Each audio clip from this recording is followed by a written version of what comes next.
कल से एक विवाद पूरी तरीके से खड़ा हो रहा है कि महाराष्ट्र के पूर्व गृह मंत्री अनिल देशमुख के बेटे ऋषिकेश देशमुख को लेकर के ईडी ने जो सवाल खड़े किए हैं और ईडी ने जो आरोप लगाए हैं ऋषिकेश देशमुख की, तो सारी हेकड़ी निकल गई। अब ट्विटर पे पूरी तरीके से कयास लगाए जा रहे हैं कि ऑर्थर रोड जेल में अनिल देशमुख तो बंद हैं, उसी बैरक में अब बाप बेटे दोनों जेल में जाकर के अब सपने संजोएंगे और दुख सुख बांटेंगे। लेकिन ऐसा क्यों कहा जा रहा है? ट्विटर पे बहुत सारी बातें निकल करके सामने आई है। लेकिन उससे पहले आपको बता दें कि अनिल देशमुख के ऊपर 100 करोड़ रुपए का वसूली का कांड तो पूरी तरीके से चल ही रहा है और ईडी ने जिस तरीके से इनके ऊपर जो सवाल दागे, उन तमाम सवाल का जवाब जो है अनिल देशमुख के पास नहीं है। लेकिन अब यहाँ पे जेल जाने के कगार पे पहुंच चुके हैं अनिल देशमुख के बेटे ऋषिकेश देशमुख। क्या आरोप लगाया है और पीएमएलए कोर्ट में क्या याचिका दायर करी है अनिल देशमुख के बेटे ऋषिकेश देशमुख ने, किस आरोप में, ये सारी चीजें बात करेंगे डिटेल्स में। लेकिन उससे पहले आपको बता दें कि जो महाराष्ट्र के शिवसेना सांसद संजय राउत हैं, क्या शिवसेना को छोड़ने वाले हैं, राजनीति को छोड़ने वाले हैं? क्यों ऐसा कहा जा रहा है विपक्ष के तरफ से? यह भी बहुत बड़ा सवाल है और इस सवाल का जवाब आपको इस वीडियो में देने वाला हूं मैं कि संजय राउत की आने वाला समय में राजनीति को छोड़ के घर में बैठना पड़ेगा, नहीं तो जेल में चक्करें काटनी पड़ेगी। अब लेकिन उससे पहले आपको बता दें कि ऋषिकेश देशमुख अनिल देशमुख के बेटे हैं और इनके ऊपर ऐसे ऐसे आरोप अब लग रहे हैं। ईडी ने आरोप लगाया है कि 4.70 करोड़ रुपए अनिल देशमुख के बेटे ऋषिकेश देशमुख ने डाइवर्ट किए हैं। अब ये डाइवर्ट किए, किसके साथ किए, किस लिए किए, ये भी आपको आगे बताएंगे। लेकिन आपको ये भी बता दें कि ईडी के इस आरोप से अब ऋषिकेश देशमुख ने पीएमएलए कोर्ट में जाकर के अपनी जमानत की याचिका दायर करी है, प्री जमानत की याचिका। मतलब पहले ही गिरफ्तारी पर रोक लगवाने की कोशिश की है कि अगर पुलिस हमें गिरफ्तार करती है तो इससे पहले हमें आगाह कर दिया जाए।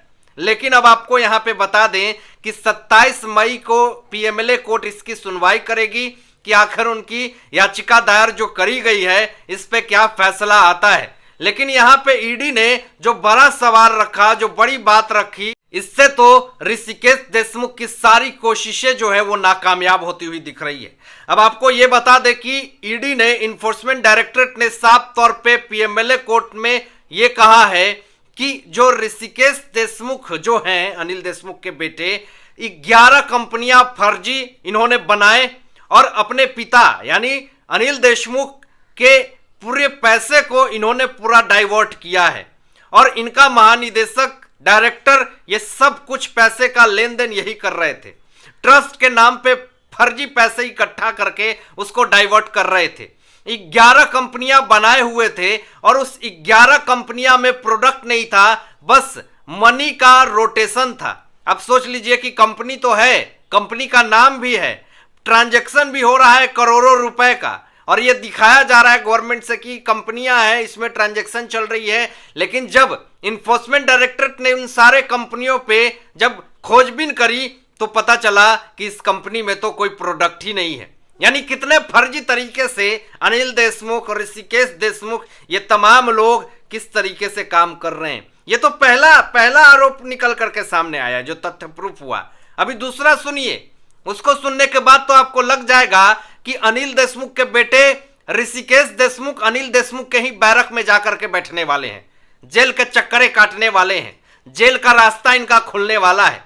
अब आपको बता दें कि ईडी ने एक और बड़ी बात कह दी। ईडी ने यह कहा कि जो बार और रेस्टोरेंट से पैसे लेने की बात जो हो रही थी, अनिल देशमुख के ऊपर आरोप लगा था कि ये पुलिस के साथ मिलकर के बार और रेस्टोरेंट के मालिकों से 100 करोड़ रुपए का वसूली करने का टारगेट जो है वो सचिन वजह को दिया करते थे। बात को बहुत ही गौर से समझिएगा, ये पूरा मास्टर प्लान है, मास्टर गेम है।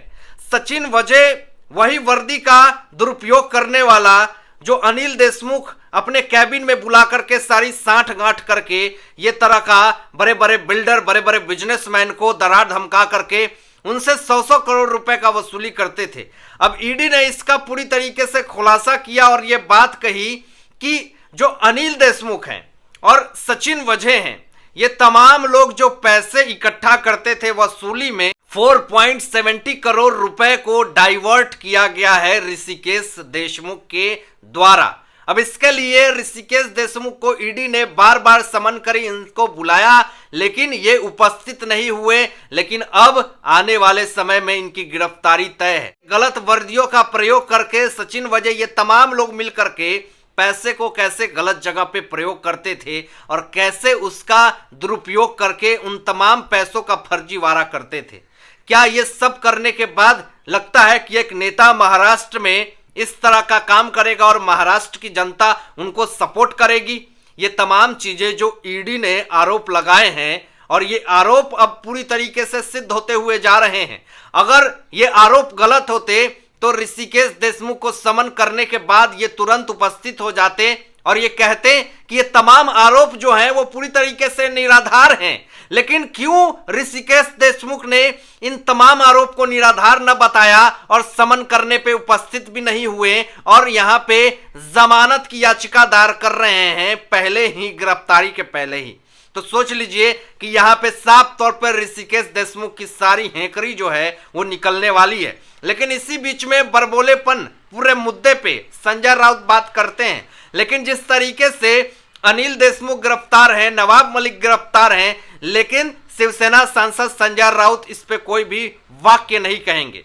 आपको बता दें कि अब जो विवाद खड़ा हो रहा है, जो बातें निकल करके सामने आ रही है, वो ये आ रही है कि अब जो संजय राउत हैं उनको राजनीति को छोड़ देना चाहिए। ये विपक्ष की तरफ से सवाल करे जा रहे हैं।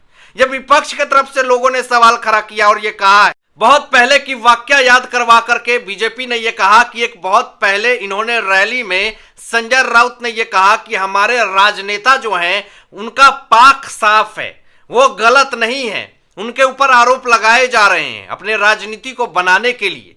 लेकिन आज जिस तरीके से अनिल देशमुख के ऊपर 100 करोड़ का वसूली का कांड है, सचिन वजह जेल में है और अनिल देशमुख के बेटे ऋषिकेश देशमुख को पैसे का डाइवर्ट करने का आरोप लगा हुआ है।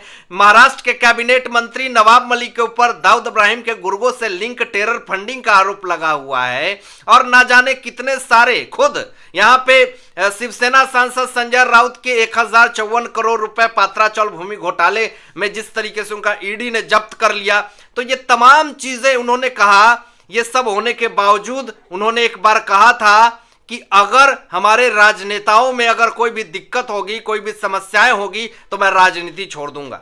तो इतनी सारी चीजें हो रही है, तो अब क्यों नहीं राजनीति छोड़ दी जाती है संजय राउत की तरफ से? ये तमाम आरोप बीजेपी की तरफ से लगाए जा रहे हैं। आप क्या सोचते हैं इन तमाम मुद्दों पे? अपनी विचार व्यक्त कीजिएगा और ऐसे ही लेटेस्ट अपडेट पाने के लिए इस चैनल को सब्सक्राइब करके बेल आइकन प्रेस कर दीजिएगा और अपने दोस्तों के साथ शेयर जरूर कीजिएगा। Thanks for watching my videos. जय हिंद।